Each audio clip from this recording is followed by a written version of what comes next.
Good morning.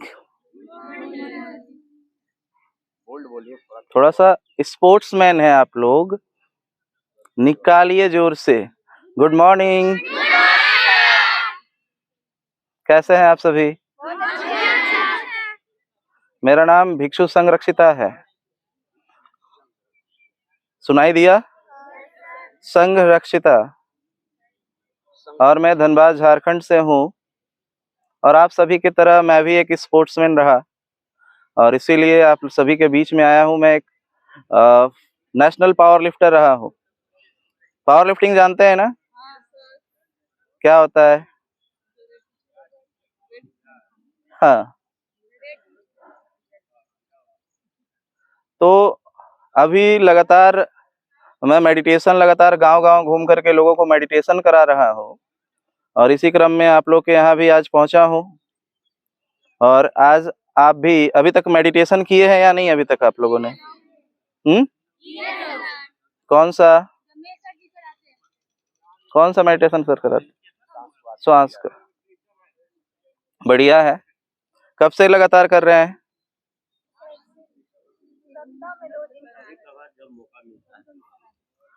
ध्यान का महत्व क्या है पता है? ध्यान क्यों करना चाहिए? कोई बताएगा? शांति के लिए।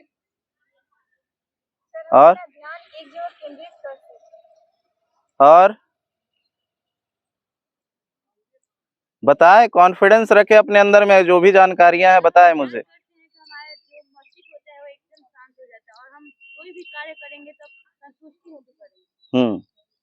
और कोई?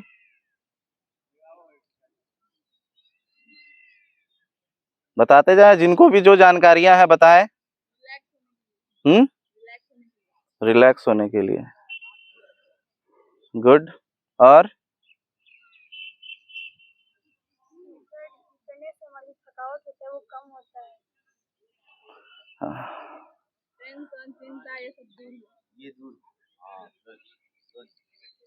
चलिए, बढ़िया प्रयास। सभी लोगों ने अच्छे अच्छे जवाब दिए हैं। ये ढेर सारी चीजों पे काम करता है। मेडिटेशन सिर्फ रिलैक्सेशन के लिए नहीं, सिर्फ पीस के लिए नहीं। इसका मुख्य उद्देश्य जो मेडिटेशन कराने का है, और इसकी टीचिंग करने वाले व्यक्ति कौन थे जिन्होंने मेन टीच करवाया इसको, पूरी दुनिया भर में ध्यान का प्रचार किया? गौतम बुद्ध। और वो ये कहा करते थे कि मैं ध्यान इसीलिए करा रहा हूं ताकि लोग दुखों से मुक्त हो। आखिर में दुखों से मुक्त इंसान कैसे हो सकता है? चोट तो लगेगा ही आपको, गिरेंगे आप।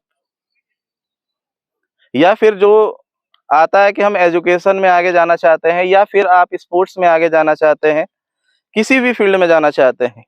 कौन नहीं चाहता है कि मैं बड़ा फुटबॉलर बनूं? आप लोगों में से आप लोग फुटबॉल खेल रहे हैं, तो कितने लोग नहीं चाहते कि हम अंतर्राष्ट्रीय स्तर पे मैं फुटबॉलर बनूं? कौन नहीं चाहता? सब कोई चाहता है। लेकिन सभी लोग वहां पहुंच जाते हैं क्या? कारण? प्रयास क्यों नहीं कर पाते? हाँ, कहीं ना कहीं कमी हो जाता है। हाँ, मेरा कहने का मतलब है, अभी एक पीछे से वो आया कि हम अच्छे से प्रयास नहीं कर पाते हैं। तो अच्छे से प्रयास क्यों नहीं कर पाते हैं?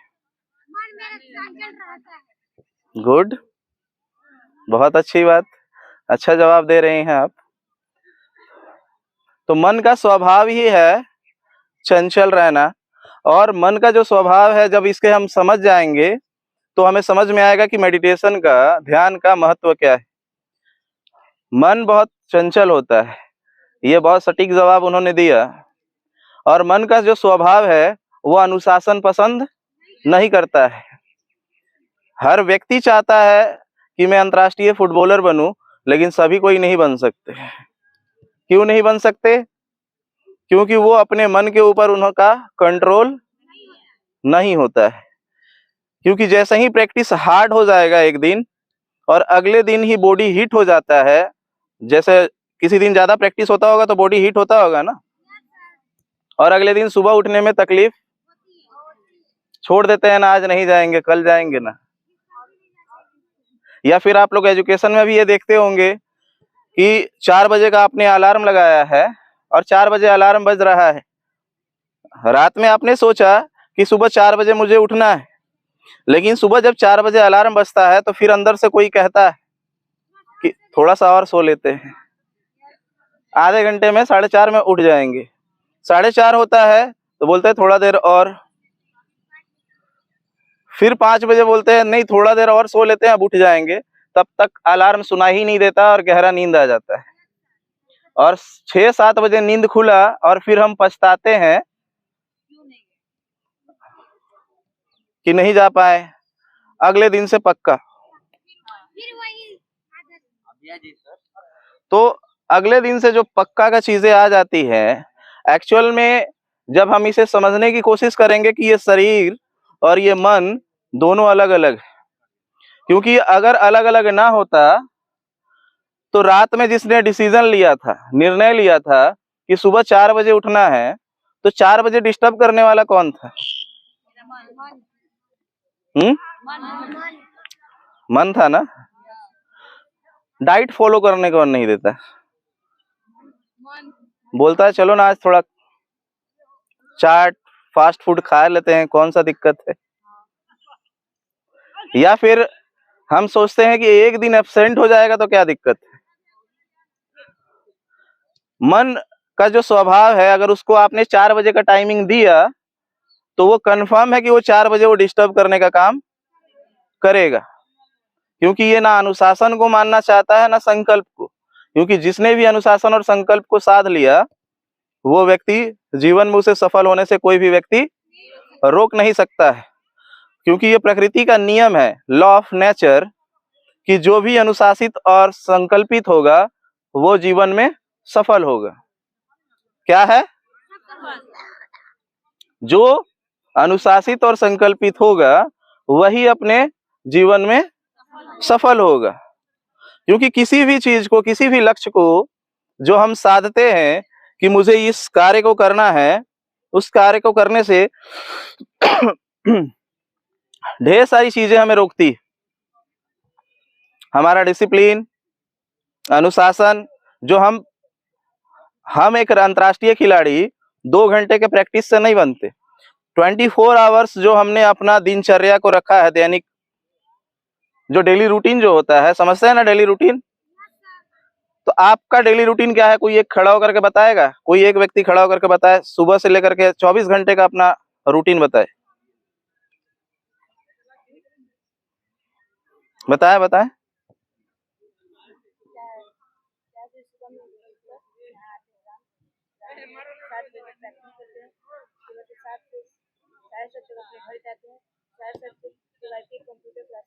वहाँ जाते हैं, फिर वहाँ से 9 बजे तक हम वहाँ क्लास खत्म कर देते हैं। वहाँ से फिर 9:30 बजे अपने कोचिंग पे जाते हैं, और कोचिंग पे कुछ अपना रिवीजन करते हैं। उसके बाद 11 बजे से मेरा क्लास चलता है, 11 से एक क्लास चलता है। सुबह से 11 से एक क्लास चल के 1 बजे से हम अपने घर आते हैं, 1:30 बजे घर पहुँचते हैं।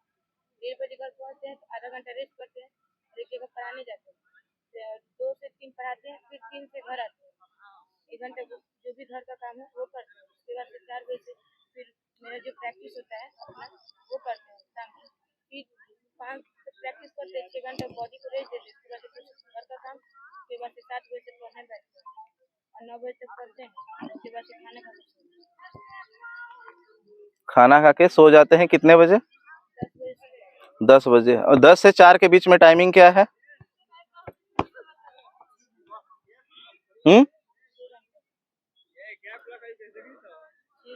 6 घंटे का। और एक स्पोर्ट्समैन को कितने घंटे सोने चाहिए? हाँ, एक स्पोर्ट्समैन को सोने का टाइमिंग 8 से 10 घंटे का चाहिए होता है। 6 से 8 घंटे तो उनके लिए है जो नॉर्मल ड्यूटीज करते हैं। स्पोर्ट्समैन के लिए 8 से 10 घंटे का चाहिए होता है। 10 घंटा तो चाहिए ही चाहिए होता है, क्योंकि जब तक बॉडी को प्रॉपर रेस्ट नहीं देंगे, जिस मसल्स को आपने टिश्यूज को तोड़ रहे हैं प्रैक्टिस करके, वो रिपेयर नहीं करता है, वो अपने आप को रिपेयर नहीं करता है। देखते ही हैं जब बच्चे जो होते हैं कितने घंटे सोते हैं, जो छोटे से बच्चे बैठ जाइए 8 से 10 घंटे, 18 घंटा सोते हैं। 16 से 18 घंटा, 20 घंटा सोते हैं, क्योंकि उनमें अभी बनने की प्रक्रिया चल रही है, शुरू है। तो जितना ज्यादा बनने की प्रक्रिया चलती है उतना ही ज्यादा उसे रेस्ट लेने की जरूरत पड़ती है। बॉडी ऑटोमेटिक अपने आप को हील करता है। क्या करता है? अपने आप उसे हील करता है, अपने आप उसे ठीक करता है। शायद आपको पता हो या ना हो, हड्डी डॉक्टर नहीं जोड़ता है। डॉक्टर सिर्फ उस हड्डी को एक लेवल में ला करके खड़ा कर देता है और उस पर पट्टी लगा देता है। हड्डी को जोड़ता कौन है? बॉडी अपने आप उसको करती है। डॉक्टर उसे नहीं जोड़ता है। डॉक्टर तो सिर्फ उसे एक सीध में ला देता है। जैसे टूट करके ऐसे हो गया या ऐसे चढ़ गया तो उसको सीधा में ला करके ऐसे करके और उसे पट्टी लगा देता है या फिर रॉड लगा देता है। वो उसके जोड़ता कौन है? वो स्वयं जोड़ता है। जो लोगों का ऑपरेशन होता है तो टाँके लगते हैं, तो वो सीने का काम करता है, लेकिन उसको स्किन को एक दूसरे से मिलाता कौन है? वो ऑटोमेटिक होता है। तो सारी चीजें बॉडी ऑटोमेटिक अपने आप हील करती है, रिफ्रेश करती है। कब करती है? टाइम मिले। देखिएगा, जब भी आप बीमार पड़ते हो, जो भी ज्यादा बीमार पड़ता है उसमें डॉक्टर उसे ऐसे दवाई देते हैं जो थोड़े से हाई डोज के हो। हाई डोज mg में उसको बढ़ाया जाता है। और बढ़ाने के पीछे कारण है कि जो ड्रग्स की मात्रा जैसे ही दवाई में मिलती है, बढ़ती है, वो आपको निद्रा में लेकर के जाती है। कहाँ? डीप स्लीप में लेकर के जाती है। क्योंकि उन्हें पता है कि जितना ज्यादा आप डीप स्लीप में जाओगे, जितने ज्यादा गहरी नींद में जाओगे, उतना ही ज्यादा अच्छे से बॉडी अपने आप को रिपेयर करेगा। इसीलिए जितनी बड़ी बीमारियां होती है उतना ही ज्यादा हाई डोज का दवा दिया जाता है। समझ रहे हैं? समझ में आ रहा है? हाई डोज का दवा क्यों दिया जाता है? गहरी निद्रा में ले जाने के लिए, ताकि जो व्यक्ति है जिसका तबीयत खराब है वो ज्यादा गहरा सोएगा तो वो ज्यादा गहरे से वो बॉडी अपने आप हील करने का काम करेगा। दवाई ठीक नहीं करती है। दवाई तो आपको गहरी निद्रा में ले जाती है और बाहर से वो बॉडी अपने आप को उस समय हील करता है, स्वस्थ करता है। अब ये बताइए कि आप अपने आप को अगर हील करने का समय नहीं देंगे तो कैसे होगा? क्योंकि आप अभी क्रिएशन में है, आपका बॉडी अभी बनने की प्रक्रिया में चल रहा है। क्योंकि ये प्रक्रिया 18 से 21 साल में जाकर के स्टॉप होती है, लेकिन उसके बाद भी जो हम मेहनत कर रहे हैं उसका प्रभाव पड़ता है। लेकिन आपका उम्र किसी का भी तो यहाँ से 21 से ऊपर तो है नहीं। 21 से ऊपर किसी का है क्या? 18 है। अभी भी 3 साल आप लोग के पास समय है। बॉडी अभी भी बनने की प्रक्रिया में है। इस समय में ज्यादा से ज्यादा रेस्ट लेना जरूरी होता है, लेकिन आज के समय में लोग रेस्ट नहीं दे सकते हैं। एक्चुअल में रेस्ट देने की जरूरत क्यों पड़ती है? कि उस समय बॉडी अपने आप ऑक्सीजन का लेवल्स को बॉडी में सर्कुलेट करता है। क्या करता है? ऑक्सीजन को सर्कुलेट करता है और बॉडी को रिलैक्सेशन देने का काम करता है। क्योंकि लगातार जब हम कार्य कर रहे होते हैं तो कार्बन डाइऑक्साइड बड़ी मात्रा में हम अंदर में या फिर किसी भी अलग अलग चीजों से, जैसे हम खाने हो, जो भी प्रक्रिया पेट में बन रही हो, क्योंकि आपने अभी बताया कि रात में आप लोग खा करके सोते हो, और अगर इंटरनेशनल प्लेयर्स के बारे में अगर जानेंगे तो रात का खाना नहीं खाना होता है। और अगर आपने खाया है, जैसे आप मेसी का नाम जानते होंगे या रोनाल्डो का, अगर उन्होंने 7-8 बजे अगर खाना खा लिया तो 1 घंटे के बाद वो या तो स्विमिंग करेंगे या साइकिलिंग करके उतनी सारी एनर्जी जितना उन्होंने खाने में लगाया था, खा करके अपने एनर्जी को रिस्टोर किया था, उसे बिना खर्च किए हुए रात को सोते नहीं है। कारण है कि रात में खाने से होता क्या है कि रात में ऑक्सीजन का लेवल डाउन होता है, क्योंकि पेड़ पौधे रात में ऑक्सीजन नहीं देते हैं। और यह जो प्रकृति है वो रात का समय किस लिए बनाई हुई है? सोने के लिए, आराम करने के लिए। अब रात को वो जब सोएगी तो हमारे पाचन क्रिया का काम कौन करता है? माइंड के 3 हिस्से हैं, कॉन्शियस माइंड, सबकॉन्शियस और अनकॉन्शियस। चेतन मन, अवचेतन मन और अचेतन मन। अब इसमें से जो अवचेतन मन है, चेतन मन तो जो आप लोग अभी देख रहे हो, सुन रहे हो, खेल रहे हो, ये सारे काम कौन कर रहा है? चेतन मन कर रहा है। लेकिन अवचेतन मन क्या करता है? आपका खाना कौन पचा रहा है? आपके ब्लड को सर्कुलेट कौन कर रहा है? आपके लीवर किडनी का फंक्शन कौन चला रहा है? ये श्वसन क्रिया कौन चला रहा है? जो आप सांस ले रहे हो, कौन चला रहा है? सब कॉन्शियस माइंड अवचेतन मन चलाता है। अब उसके पास रात में जब आपने खा लिया तो उसके पास डबल ड्यूटी हो गई ना। कौन कौन सा ड्यूटी हो गया? एक तो बॉडी को हील करने का भी काम कौन करता है? सब कॉन्शियस माइंड करता है। और उसको आपने फिर दूसरे काम पे किस पे लगा दिया है? खाना को पचाने पे। अब वो ऑक्सीजन कहाँ से खींचे? अब अगर ऑक्सीजन बॉडी के अंदर में ज्यादा होगा तो बॉडी क्या होगा? गर्म। अभी आपके बॉडी में ऑक्सीजन लेवल जैसे जैसे बढ़ता है, एक्सरसाइज करते हैं, बढ़ता है, देखते हैं ना, गर्मी लगता है। और नींद तब तक नहीं आएगी जब तक बॉडी ठंडा नहीं होता है। अब आपने खाना खा लिया है, बॉडी आपको सुलाए कैसे? ना आप डीप स्लीप में जा पाते हो क्योंकि बॉडी अपनी एनर्जी है, तो एनर्जी एक ही ना, एनर्जी तो एक ही है ना। अब या तो उसको खाना पचाने में लगवाओ और या तो सुलाने में लगाओ। अब एनर्जी को दो हिस्सों में बांट देंगे तो क्या दोनों चीजें सफल होंगी? क्योंकि आपने कुछ एनर्जी दे दिया किसे? खाना पचाने में, और कुछ एनर्जी दे दिया बॉडी को हील करने में, सोने में। तो ना पूरी तरीके से प्रॉपर तरीके से बॉडी हील होता है और ना प्रॉपर तरीके से खाना पचता है। समझ में आ रहा जो मैं बातें बता रहा हूं? तो ये तो होता नहीं है, तो क्या करना है फिर?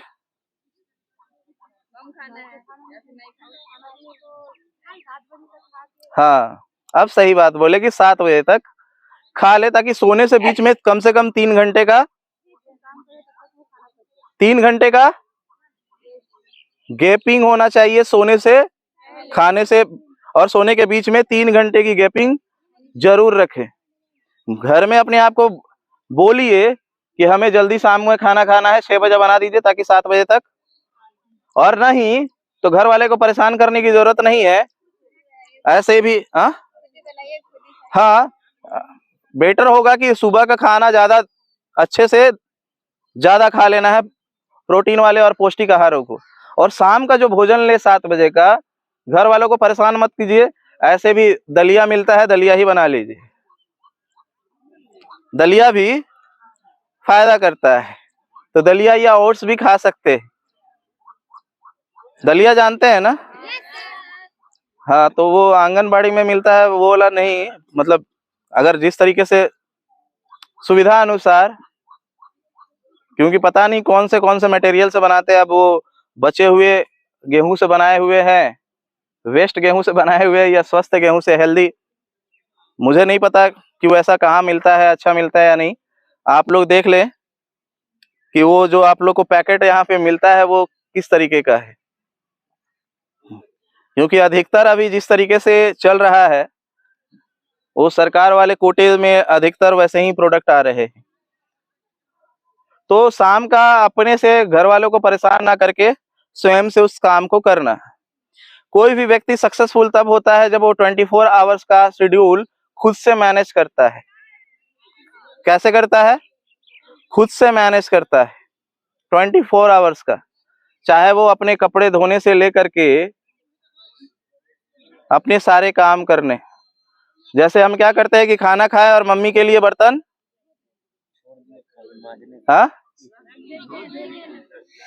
तो जो 5 मिनट लगता है, जैसे हमने थाली में खाना खाया, 5 मिनट लगता है हमें उस खाना, जिस थाली में हमने खाना खाया है, उसे ले जा करके धोने में। लेकिन हम सारा काम किसके ऊपर डाल देते हैं? क्योंकि हम तो बहुत महान काम करके गए हैं 1-2 घंटे, और उनको हम 24 घंटा परेशान करते हैं ना।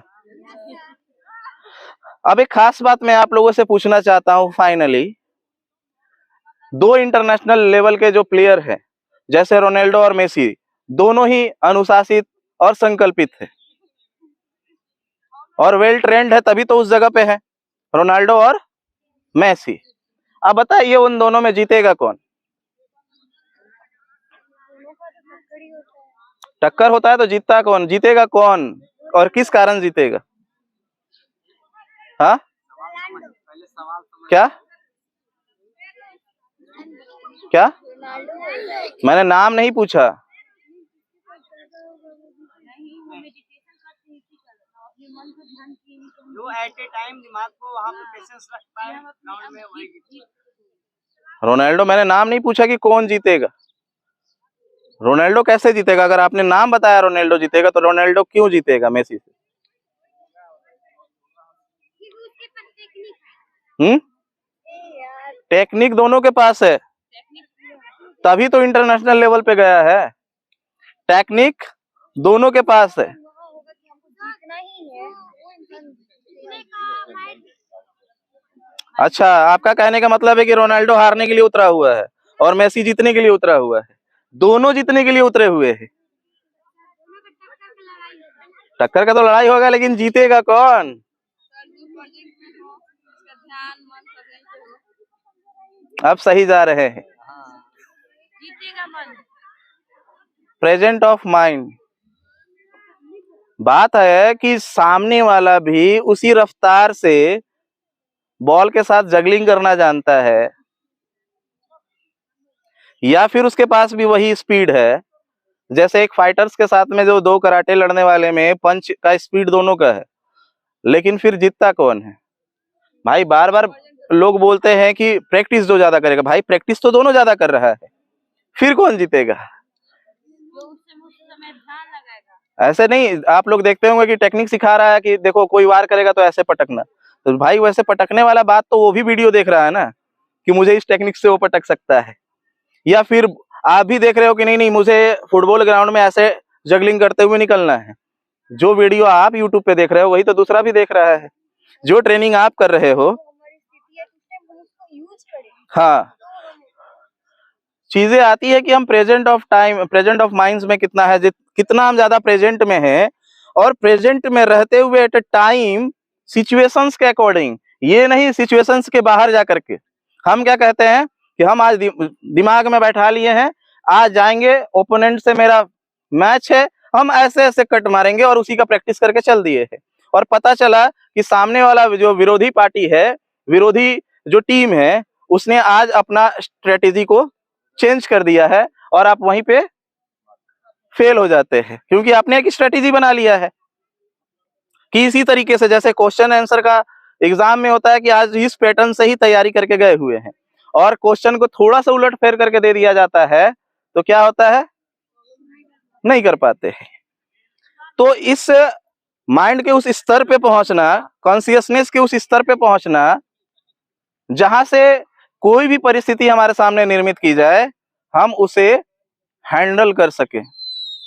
किसी भी परिस्थिति में, किसी भी परिस्थिति में बहाना नहीं कर सकते हैं कि नहीं नहीं ये परिस्थिति थी इसके वजह से हम नहीं कर पाए। जो बहाना करते हैं, जैसे कभी कभी टीम इंडिया में सिलेक्शन हुआ, मौका मिला, एक तो मौका मिल नहीं रहा था, मौका मिला और ओपनर बैट्समैन था, लेकिन ओपनर पहले से फिक्स है, चौथे डाउन में उसको प्लेइंग करने के लिए दे दिया गया। अब वो बोल रहा है कि हम 0 पे आउट इसीलिए हुए क्योंकि चौथे पे दिया गया था। तो वो कितना भी बहाना कर ले, टीम से बाहर होगा या नहीं होगा? होगा ना। तो अपॉर्चुनिटी को कैसे कैच करना है, वो कैच वही कर पाता है जो प्रेजेंट में रहता है। और प्रेजेंट में रहना हर किसी के बस की बात नहीं, क्योंकि हर कोई मेडिटेशन नहीं करता। जितना ज्यादा हम मेडिटेशन करेंगे, उतना ही ज्यादा हम ऑक्सीजन को अपनी मस्तिष्क तक पहुंचाते हैं। यहाँ पे सारे ब्लॉकेजेस खुले हुए नहीं है, आपके सारे एक्टिवेट नहीं है। आपको पता है कि अभी तक इंसान ने कितने % दिमाग का उपयोग किया है? इंसानों ने अभी तक कितने % दिमाग का उपयोग किया है?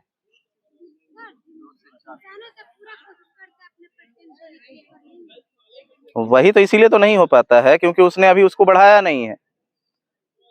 अभी तक सिर्फ आइंस्टाइन, जान रहे हैं ना आइंस्टाइन का नाम, उसने 8 से 9% किया है।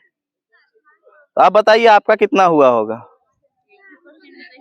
हाँ, एक भी परसेंट नहीं बढ़ा। ईमानदारी से बोल रहे हैं। तो समझ जाइए कि अगर उसने 8 से 9% दिया तो वो दुनिया का सबसे बड़ा साइंटिस्ट बन गया। तो अगर आप उसी ऊर्जा का प्रयोग अलग अलग फील्ड में जब करेंगे तो आपका भी डेवलप हो सकता है, आपका भी डेवलप हो सकता है। एक खास चीजें काम करती है। आप देखेंगे जो दुनिया का सबसे बड़ा क्रिकेटर है वो प्रैक्टिस सेशन में फुटबॉल खेलता है। क्यों? क्यों? रोनाल्डो फुटबॉलर है और 2 घंटे प्रैक्टिस करता है स्विमिंग करने में। क्यों? कोई बता सकता है? प्रैक्टिस करते हैं तो उस टाइम उनको कुछ अलग करना चाहिए। मेरा पूरा ध्यान इधर उधर हो, एक ही में पूरा मैंने अजीब सा हो जाता है। माइंड का जो विकास करना है ना वो मल्टी डायमेंशनल में जाकर के उसका विकास होता है। मल्टी डायमेंशन में, किसमें? ये दिमाग का जो हिस्सा, जो ये मस्तिष्क है, जो माइंड है, वो एक ही दिशा में पूर्ण तरीके से अपने आप को विकसित नहीं कर सकता है। पूर्ण तरीके से एक में विकसित वो नहीं कर सकता है। अगर उसे विकसित करना है तो उसके साथ ही दूसरी एक्टिविटी को भी अपने जीवन में शामिल करना पड़ता है। इसीलिए MS धोनी को देखेंगे, है कौन वो? क्रिकेटर, लेकिन पार्ट टाइम में क्या करता है? फ्री टाइम में फुटबॉल खेलता है। फुटबॉल खेलता है क्योंकि उसे बोरिंग नाम का कोई शब्द है ना? हाँ, बोरिंग नाम का कोई शब्द जानते हैं ना? तो किसी भी एक फील्ड में जब हम लगातार काम करने की कोशिश करते हैं तो बोरिंग हमें फील होना शुरू हो जाता है और हम आगे नहीं जा पाते हैं। इसका काम क्यों है? ऐसा क्यों है? क्योंकि माइंड का जो फोकस करने का जो पावर है वो सिर्फ और सिर्फ 45 मिनट्स का है। कितने देर का है? वो 45 मिनट से ज्यादा अगर किसी चीज को करने लग जाए तो अपने आप उसको बोर करना शुरू कर देता है और हम अपनी एनर्जी का उपयोग सही दिशा में नहीं कर पाते हैं। क्योंकि हम एक जगह से बोर हो गए तो हम क्या करेंगे? फिर बोरिंग के समय में मोबाइल उठाएंगे और अपनी एनर्जी को वेस्ट करना, बर्बाद करना शुरू कर देंगे। इसीलिए उस एनर्जी को प्रयोग करने के लिए इस दिमाग के साथ खेलना पड़ता है। दिमाग हमारे साथ खेलता है तो हमें उसके साथ भी खेलना चाहिए। अगर वो 45 मिनट्स में एक चीज से बोरिंग करवा देता है तो उसको बोलेंगे चलो ठीक है, चलो तुमको दूसरा काम देते हैं, चलो हम तुम्हें दूसरा काम देते हैं। 45 मिनट्स का हर जगह लेक्चर जो दिया जाता है, क्लास जो चलता है, स्कूल में पीरियड्स है, स्कूल में, यूनिवर्सिटीज में, कॉलेज में 45 मिनट्स के ही होते हैं। इससे अधिक का नहीं होता है। और उसके बाद सब्जेक्ट चेंज हो जाता है। क्यों हो रहा है ये चीजें? अच्छा, धूप लग रहा है, करा रहे हैं। मेन पहली चीजें ये, इसको समझना होगा इन्हें। तो मैं अभी क्या बता रहा था? 45 मिनट्स के बाद वो माइंड उस चीज को बोरिंग फील कराता है और वो चाहता है न्यू थिंग्स। अब न्यू थिंग्स में हम क्या दे देते हैं? उसे मोबाइल दे देते हैं और एनर्जी को बर्बाद करने दिए। इसीलिए वो जब माइंड कहे कि नहीं ये काम नहीं करना है तो ठीक है, उसको कहना ठीक है, तुम्हारी बातों को हम मान रहे हैं, हम ये काम नहीं करेंगे, दूसरा काम में लगा दीजिए। फुटबॉल से बोरिंग हो रहा है, फुटबॉल से बोरिंग हो रहा है ना, थोड़ी देर क्रिकेट खेल लीजिए, थोड़ी देर रग्बी खेल लीजिए, थोड़ी देर बास्केटबॉल खेल लीजिए, थोड़ी देर साइकिलिंग कर लीजिए या फिर स्विमिंग कर लीजिए। मतलब कोई भी चीजें, एक्टिविटी बॉडी को देना ही है। तो जितना ज्यादा हम अलग अलग जैसे थकें और ये काम चीजें करेंगे, जो लोग पढ़ने वाले बच्चे हैं उनके लिए भी, अगर आपको अपना सिलेबस पढ़ने में बोरिंग फील हो रहा है तो थोड़ी देर के लिए किताब को बंद करिए, ऐसे अपने स्कूल के सिलेबस को, और कोई भी नई चीजें, इंटरेस्टिंग मैगजीन्स को उठाइए जो इससे आपको नॉलेज हो। साइंस की चीजें उठा लीजिए, एस्ट्रोनॉट्स की उठा लीजिए, मतलब अपने सब्जेक्ट से बाहर जाकर की स्टडी कीजिए ताकि दिमाग किसी चीज को पढ़ने की क्षमता को विकसित कर सके कि इससे भी ज्यादा मुझे आगे जाना है, 45 मिनट से भी आगे जाना है। तो उसी तरीके से अगर 45 मिनट्स में अगर थकते हैं और बोरिंग फील होता है तो दूसरे टाइम अलग काम करें, लेकिन मन को बैठने ना दे और मन को दूसरे चीजों में करने के लिए ना दे। और मन का काम हम मेडिटेशन क्यों करते हैं, इसका सिर्फ शांति से लेना देना नहीं है, सिर्फ टेंशन से दूर रहने का नहीं है।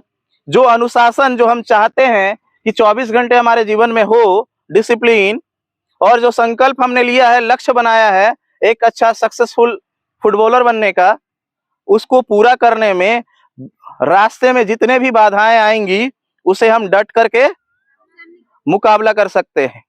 चाहे तबीयत खराब हो, चाहे कुछ भी हो, बरसात हो रहा हो, लग रहा है कि अब ग्राउंड में प्रैक्टिस नहीं कर सकते, चलो सो लेते हैं आज। सर नहीं आए, बहाना मिल गया, सो लेते हैं आज।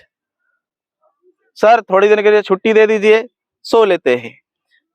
आज थोड़ा रेस्ट है, थोड़ा ज्यादा पानी पूरी खा लेते हैं, है ना। तो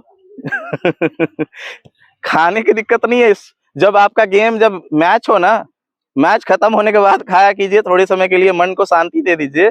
लेकिन जब तक हमने किसी लक्ष्य को निर्धारित किया है कि 3 महीने 4 महीने बाद मेरा गेम है, तो उन 3-4 महीने लगभग अपने आप को पूरी तरीके से उसमें झोंक देना है।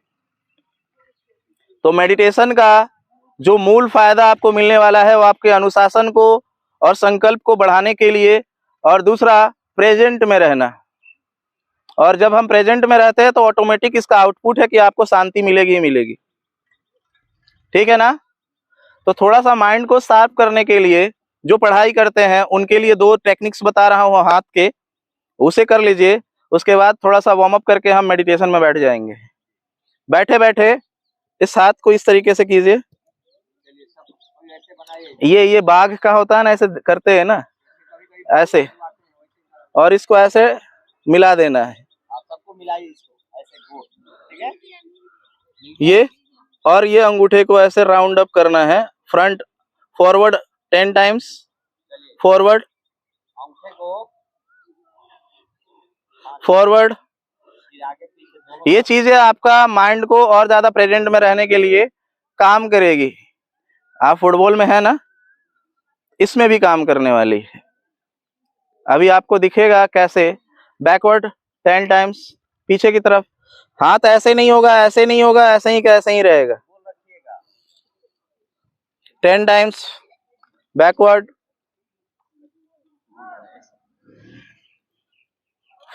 ऐसे हो गया ना, ऐसे हो गया है आपका, ऐसे कीजिए। हाँ, प्रणाम नहीं करना है, ऐसे रखना है, ऐसे ऐसे ऐसे। हाँ, फिर दूसरा फिंगर, उसको फ्रंट 10 टाइम्स, इंडेक्स फिंगर है उसको घुमाइए आगे पीछे, ठीक है। 10 times forward, 10 times backward move.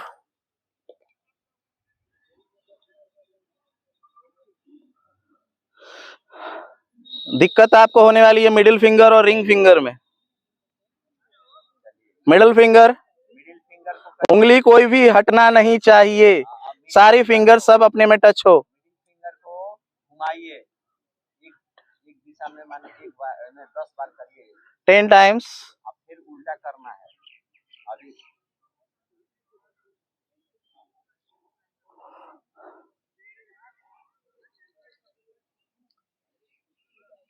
10 times backward move.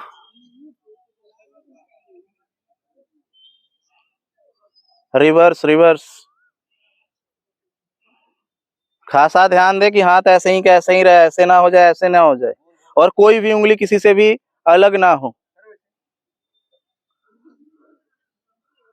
प्रयास करो। हो रहा है प्रैक्टिस, वही तो चीजें फोकस करनी है। रिंग फिंगर भाई, अब रिंग फिंगर तक जाएंगे। रिंग फिंगर को करिए, देखिए बहुत टेढ़ा चीज है, थोड़ा सा हो रहा है।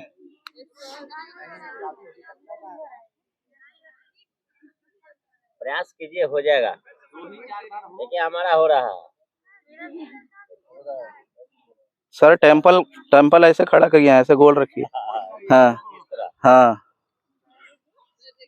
आप करिए। हो रहा है। हम्म, रिंग फिंगर काफी कठिनाई होता है। रिवर्स।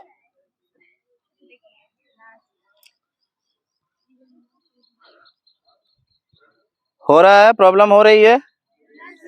हाँ, तो जितना ज्यादा इसे प्रैक्टिस करेंगे मिडिल फिंगर और ये रिंग फिंगर को, तो कोशिश कीजिएगा प्रतिदिन 50 बार आगे 50 बार पीछे इसको मूव करने का। तो जैसे जैसे आप करेंगे देखेंगे यहाँ पे दर्द होना शुरू होगा। हो रहा है ना? तो यहाँ दर्द होना शुरू होगा, ये यहाँ एक्टिवेट होना शुरू करेगा माइंड, और ज्यादा शार्प होगा। और प्रेजेंट में कैसे मूव करना है, माइंड तो यहीं पर नजर आ रहा है। हाँ प्रेजेंट यही हो रहा है, कहीं नहीं जा रहा है। हाँ? रिलैक्स मोड में आ जाओ, थोड़ा चेंज कर लो। पैर सीधा रख लीजिए, थोड़ा चेंज कर लीजिए। जूते खोल लीजिए, उससे अच्छा है। दबा हुआ होगा शायद, इसीलिए ऐसा हुआ। एक टेक्निक मैंने अभी बताया। एक टेक्निक समझ लिए। चलिए एक सिंपल सा पहले बताते हैं और फिर एक हार्ड बताएंगे। ऐसे इसका 5 और इसका 1 चलिए कर लिए सब। राइट हैंड का 5 और लेफ्ट हैंड का 1। राइट कौन सा पहले मुझे ये बताइए आप लोग। नहीं, कुछ लोग, अच्छा देखिए देखिए उनका राइट हैंड कौन सा है। राइट हैंड पहले मैंने हाथ नहीं चाहिए, उंगली वाला मत कीजिए, पहले उंगली बंद कीजिए। राइट हैंड कौन सा है, सब हाथ उठाए पहले। दाहिना हाथ उठाइए, दाहिना हाथ इधर हाथ। ए लड़की, दाहिना हाथ इस हाथ से खाना। हाँ, जिस हाथ से खाना खाते हैं हाथ ऊपर उठाइए। हाँ, हाँ, राइट हैंड देखिए उधर। राइट हैंड वो नहीं है छोटी, हाँ वो राइट हैंड है। दाहिना हाथ। दाहिना हाथ। चलिए शांत। बायां हाथ कौन सा है? चलिए ये भी बताना पड़ रहा है आप लोग को। चलिए हाथ नीचे। अब दाहिना हाथ जो है उसका 5 उंगली 5 उंगली। और बायां हाथ का 1 चलिए देखिए इस टेक्निक को। हो गया। चेंज चेंज करिए। Change change change change change change change change change. अब चले हम थोड़ा सा तेज करें। Change change change change change change change. ठीक है, जिसका हो रहा करे पहले। Change fast fast fast fast fast fast fast fast fast fast. और तेजी से और तेजी से और तेजी से। अभी धीरे धीरे सिखाइए सर, तेजी नहीं हो रहा। नहीं करने दीजिए, जिनका हो रहा है उनको करने दीजिए। अब चलिए ये आसान वाला हो गया। अब हार्ड। लेफ्ट हैंड का, दो हम लोग सीख लिए, याद रखिएगा। दो टेक्निक हो गया। लेफ्ट हैंड का ये मिडिल एंड रिंग फिंगर।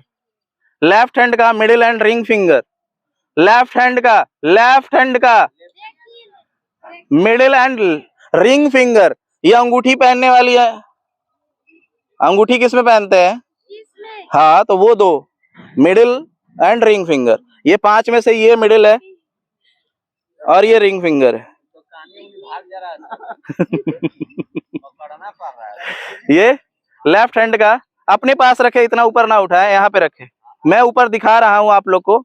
और इसका इंडेक्स फिंगर और मिडिल फिंगर राइट हैंड का।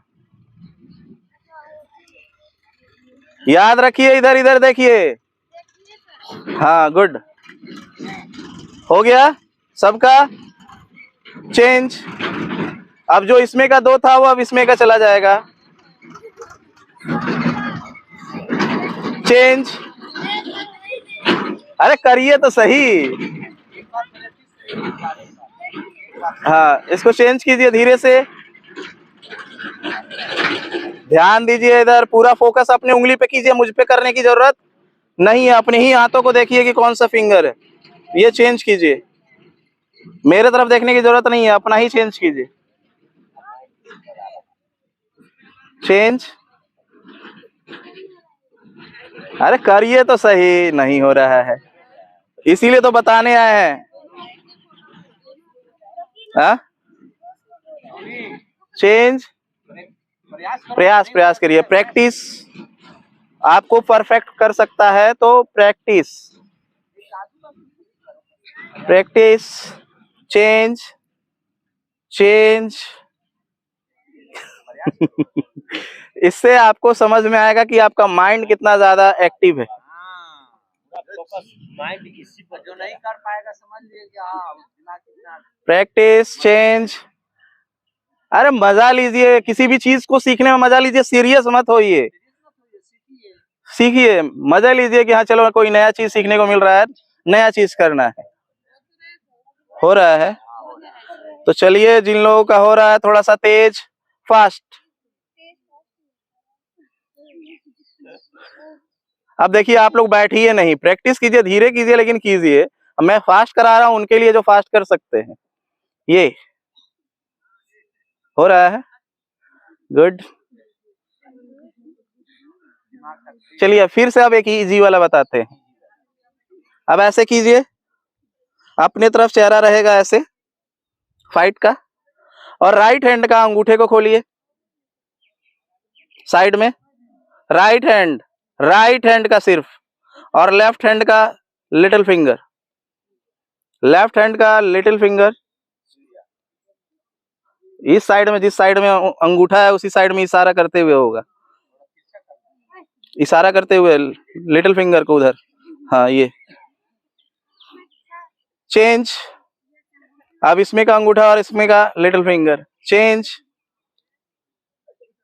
Change change, mind focus focus, change change change. Formula सीखिए पहले। अरे करिए तो सही, आप लोग तो बैठ जा रहे हैं हार करके। चेंज चेंज, देखिए दोनों उंगली खुल जा रही है। चेंज, हाँ, चेंज चेंज चेंज। बोरिंग लगने लग गया ना? चेंज, इजी है ना? चेंज चेंज, नहीं हो रहा है, गड़बड़ हो जा रहा है, फ्यूज हो जा रहा है, फ्यूज हो जा रहा है। अब एक और फाइनल कर ले। विक्ट्री का साइन दीजिए ऐसे, बायां हाथ से दीजिए। देखिए बायां हाथ कौन सा उठा रहे हैं, सब कंफ्यूज है, सब कंफ्यूज है, पता नहीं कौन सी ट्रेनिंग सुबह सुबह ले रहे हैं। लेफ्ट हैंड का विक्ट्री साइन दीजिए, विक्ट्री साइन। अब लगता है मुझे गांव की भाषा में बोलनी पड़ेगी क्या? ठीक है, सर का ये है तो हम लोग का ये होगा। अपना लेफ्ट हैंड देखना है, मेरा नहीं देखना है। आप लोग अपना देखिए, अपना लेफ्ट हैंड, विक्ट्री साइन। और ये विक्ट्री को हम दिखते हैं ना, फोटोज में डालते हैं, ये देखिए मेरा ट्रॉफी जीता हुआ, तो ये साथ से ट्रॉफी, राइट हैंड से ट्रॉफी दिखाइए इधर, विक्ट्री को दिखाए। हाँ, सेल्फी के लिए रेडी। चेंज, ये अंगूठा खुला रहेगा। अब इसको विक्ट्री दिखाना, अभी साथ में विक्ट्री दिखाना है। इस फिर साथ में विक्ट्री दिखाइए, फिर इसमें, फिर इसमें। गड़बड़ हो जा रहा है भाई साहब विक्ट्री दिखाना है, इस साथ में है तो इस साथ में विक्ट्री दिखाना है, और नहीं तो इस साथ में विक्ट्री दिखाना है। अंगूठा भी साथ में रहेगा सर। विक्ट्री का साइन जब हम किसी को इशारा करते हैं तो ऐसे करते हैं, और इसके तरफ जो इधर फिंगर है इसी की तरफ इशारा करना है, ये विक्ट्री का साइन। किसके तरफ दिखाना है? जिसको हम विक्ट्री दिखा रहे हैं, इसको। और ये फिर चेंज। आराम से फोकस कीजिए ना फोकस फोकस फोकस, बस यही चीज का कमी होता है जिसके वजह से ऊपर कोई जाने से वंचित रह जाता है। Focus focus, change, focus, change. इशारा। देखिए ये काम को ना अलग अलग आप आराम से करते हैं, जैसे एक हाथ को ऐसे कीजिए, हो रहा है, एक हाथ से, इससे भी कर रहे हैं, हो रहा है, इसको किए, एक ही हाथ को, पहले एक हाथ को रखिए तो नीचे, राइट हैंड को ऐसे रखिए और राइट हैंड को ही ऐसे इशारा करते हुए इसको विक्ट्री में बदल दीजिए, फिर उसको ऐसे कीजिए इशारा करते हुए और फिर से उसे विक्ट्री में बदल दीजिए, फिर एक ऐसी, फिर इसको विक्ट्री में चेंज कर दीजिए। अब उसको रेस्ट, लेफ्ट हैंड उठाइए, अब उसे साइन दीजिए इसके इशारा का और फिर उसे विक्ट्री में चेंज कीजिए। अरे भाई ये चीज तो हो ही जाएगा, मुझे भी पता है, बस प्रैक्टिस करवा रहा हूँ। हाँ। फिर ये विक्ट्री, आप दोनों हाथ को, अब ये विक्ट्री और ये साइन, राइट हैंड से विक्ट्री और लेफ्ट हैंड से साइन को दिखाइए उसको, अब उसे चेंज कर दीजिए, चेंज कर दीजिए। हाँ वो तो इजी है, इसीलिए तो उसे नहीं करना है ना, जो इजी है उसे करके क्या फायदा। Change change change change, fast fast fast fast, अगर हो रहा है तो उसे फास्ट कीजिए। हाँ ये अपने आप आपको समझ में आ रहा होगा कि माइंड का एक्टिवनेस का कितना जरूरत है। आप कहीं तो दिखाइए नहीं। तो जब भी लगे कि कुछ ज्यादा मेहनत कर लिए हैं ये चीज कर ली। तो थोड़ा सा समझ में आ जाएगा कि कितना तेज है आप, क्योंकि इंसान का ईगो को, क्योंकि आपने 2 घंटा मेहनत किया है, उस शारीरिक मेहनत तो गधे भी करते हैं, उससे थोड़ी कोई इंटरनेशनल में पहुंचता है। ज्यादा मेहनत करने से कोई इंटरनेशनल में नहीं पहुंचता। स्मार्ट वर्क, क्या इसको तेज करना है, यहां से गेम होता है, गेम शरीर दिखाने के लिए है, ये साध्य है, साधन नहीं, ये साधन है, साध्य नहीं है। इसका हम उपयोग करते हैं गेम को खेलने में, लेकिन गेम जिताने का काम ये करता है। जिंदा मारना चाहिए, गोल में तो मार देता है। नहीं, कट कब मारना और कब किसको पासिंग करना है ये दिमाग में काम ही नहीं करता है उस समय। और जब हमारे ऊपर प्रेशर होते हैं तब तो हम तो नर्वस, तो यहाँ फोकस करना आपको आसानी होगी। चलिए एक रेडी, थोड़ा सा जंप करे हल्का सा,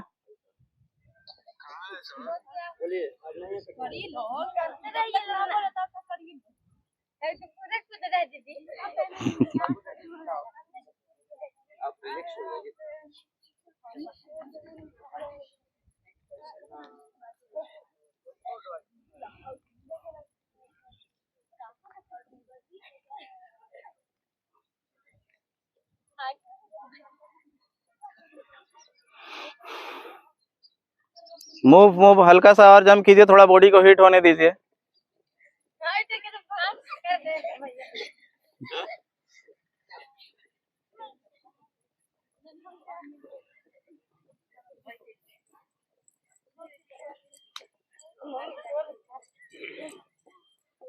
जैसे काउंट करेंगे आपको और ज्यादा तेजी से ऊपर उछलना, जितना ज्यादा जंप कर सके, धीरे धीरे करते रहे, और जैसे ही मैं बोलूंगा 1 वैसे और ज्यादा तेज उछलना है, फिर जब 2 बोलूंगा तब, नहीं तो जब तक नहीं बोलूंगा तब तक नॉर्मल करते रहिए।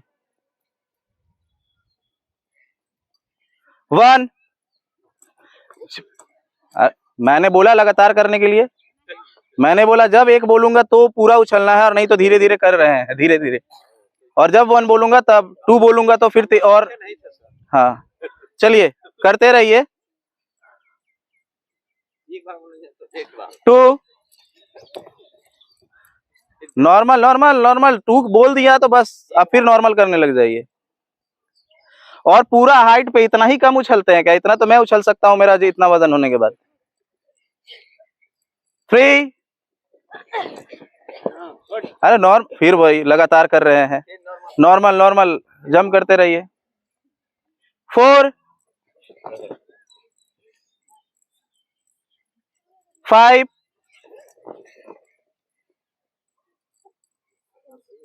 6,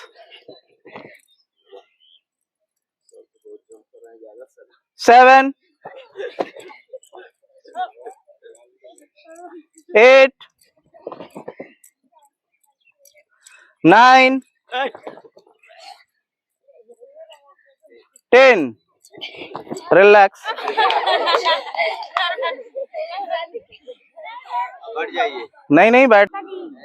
चलिए, ये बायां हाथ गोद में रखिए, चलिए। बायां हाथ, हेलो सर। और फिर राइट हैंड उसके ऊपर। सर 10 मिनट, मात्र 10 minute. Kamlesh sir 10 minute. Left hand नीचे, उसके ऊपर राइट हैंड, हाँ, और गोद में रिलैक्स रख दीजिए। भाई थोड़ा पैर आराम से बैठो, ऊपर से दाहिना दाहिना रखिएगा। आराम से बॉडी को रिलैक्स, हाथ को गोद में रखिए, गोद में रखिए पूरा रिलैक्स। मात्र 10 मिनट होगा, मात्र 10 मिनट। गोद में रिलैक्स रखिए पूरा, मोबाइल को कमर को सीधा, अलग रख दीजिए। हाँ अलग रख, कमर को सीधा। और ब्रीथिंग जो लेनी है, श्वास जो लेना है, नाक से डीप ब्रेथ लेंगे और उसे पहुंचाएंगे पेट तक। क्योंकि हम देखें, हम फेफड़े तक ही जल्दबाजी में श्वास को लेते हैं और फेफड़े से ही छोड़ देते हैं, लेकिन इसको लेना कहाँ तक है? पेट तक। इसका प्रयोग आप फुटबॉल खेलते समय करिएगा तो थकिएगा नहीं। दाहिना ऊपर। फुटबॉल खेलते समय अगर श्वास को पेट तक ले गए तो थकने वाले आप नहीं हैं। सुन लीजिए। आप फेफड़े से ही श्वास तो फेफड़े तक लेकर के फेफड़े से छोड़ देते हैं तो जल्दी टायर्डनेस हो जाता है, आपको थकान हो जाती है। तो इसीलिए इसकी प्रैक्टिस करना है ताकि आप जब खेल रहे हो तब भी आप पेट से श्वास ले, पेट तक श्वास को खींचना है। अंजलि, तो नाक से पेट को, श्वास को खींचे और पेट को फूल करें। ये ध्यान रखिए। इधर इधर देखिए, श्वास को लेकर के पेट में पूरा फूल करना है, पूरा पेट भर करके, पूरा श्वास गहरा पूरा भरना है पेट में, और फिर उसे धीरे धीरे छोड़ना है। धीरे धीरे छोड़िए। पेट में भरना कि पेट से ले रहे हैं? पेट में भरो, नाक से लो, पेट में भरो। नाक से लेकर के पेट में ही तो भरेंगे ना।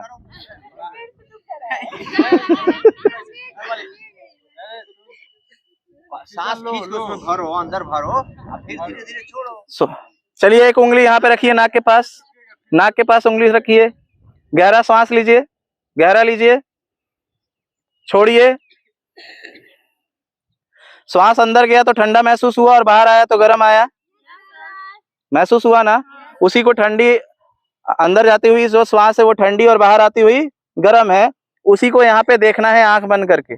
और देखिएगा, आपको हो सकता है जब आंख बंद कीजिएगा और मन चंचल है, इसका पता चलेगा कि आप श्वास पे ध्यान देते देते कभी स्कूल में चले जाएंगे, कभी ट्यूशन में चले जाएंगे, कभी किचन में चले जाएंगे, कहीं ना कहीं फुटबॉल खेलने चले जाएंगे। तो मन बहुत ज्यादा भटकाएगा आपको, उसको खींच करके कहाँ लेकर के आना है?